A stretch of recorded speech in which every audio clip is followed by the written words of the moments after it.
What's up, everybody? Welcome back to Unparalleled Universe for another action figure review, and today we'll be looking at the Marvel Legends Nuke figure from the Captain America Giant Man Build-A-Figure wave. So let's take a quick look at the packaging, and here he is. On the side we get some cool Nuke artwork, and on the back we get a shot of the figure and the other figures that are in the wave. So let's jump right into his articulation. His head can go side to side. It is on a ball joint, so it could go down that much and it could come up about that much.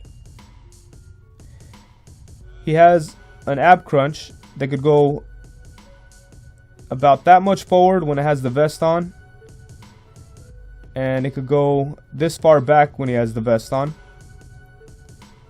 And obviously if you take the vest off, you'll get a lot more movement out of his torso.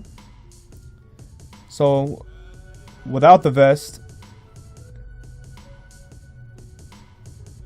he goes back about that much, and he goes forward that much. And then he also has a waist swivel, so he can move side to side. And he has ball jointed shoulders, so his arms could come out to the side and they could go all the way around. He has upper bicep swivel, double jointed elbows. His wrist has a swivel and a hinge. And as for his legs, they could come out to the front about that much, and they could come out to the side a pretty nice amount. He does have an upper thigh swivel, and he has double jointed knees, and he does have a boot swivel, and his feet can rock back and forth, and they could also tilt.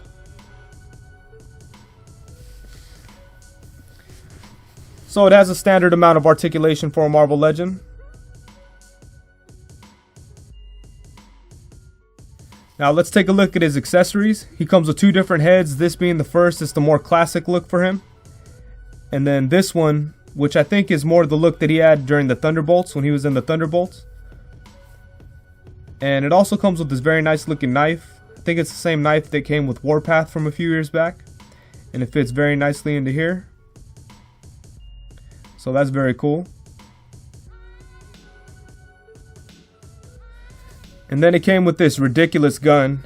I don't know why they didn't give him like a cool minigun or something, because this gun is just ridiculous. It might as well have come with nothing. This thing is useless.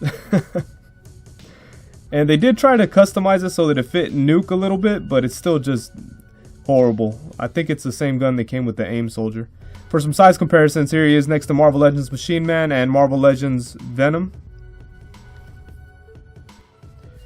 And here he is next to Toy Biz Marvel Legends Captain America and the recently released Captain America from Hasbro. And let's take a quick look at all the details. I think they did a really nice job on this vest. I like the shotgun shells here. I like the grenades. It looks really cool. I like all these belts down here. And this comes apart really easy, so you could take it off. These legs look like they're new. Got some paint details on the knee pads here. It's a little light right here. You can't really see it. The boots are nicely sculpted. I think these are the same legs they're going to use on the upcoming Cable figure. And so that's pretty cool.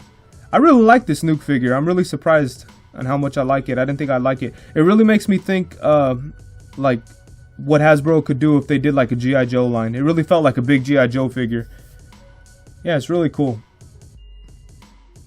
And let's take a closer look at his head sculpts. As I said before, I think this is based on his look when he was in the Thunderbolts. And I really like this head right here. I think they did a really nice job sculpting it. He's got a shaved head here. Really looks like torn skin. I like that metal face under his skin. Yeah, it looks really cool. And here's a closer look at the other head sculpt. And I feel like this sculpt is based more on his classic look, like when he was in Daredevil and things like that, like his first appearances. And I think they did a really good job. Got a little bit of red in the white right here, but it's not a big deal. For the most part, the paint is really nice and clean. It's got a buzz cut. Or I mean a flat top, sorry. Yeah, it's very cool. I think they did a really nice job. And here's a quick look of him without his vest. And just like that, he looks like a perfect representation of his classic look. So that's very cool. I'm very happy with that. So overall, I'm really happy with this figure. I really like the fact that they included 2 heads so that you could choose between the modern version, or the more modern version, and the classic version. I think that's always cool to have multiple heads. And the one thing I thought was really dumb was that gun. It should have just came with nothing at all, really, because that thing is just a piece of garbage. I'm just going to throw it in a bin and never look at it again. I really like the fact that they did a good job at incorporating some new parts along with reusing some old parts. I think they did a really good job there.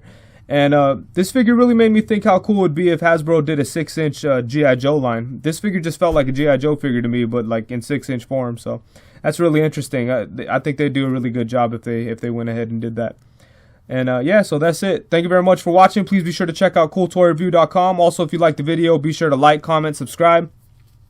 Also, be sure to check out my review for the Black Panther from the Giant Man wave. And also, be sure to look out for my review of the Giant Man Build-A-Figure. And in that video, I'll also take a look at the other figures in the wave. And I didn't mention the torso, but he does come with a torso, but we'll be looking at that in that video. So that's it. Thank you very much. Peace.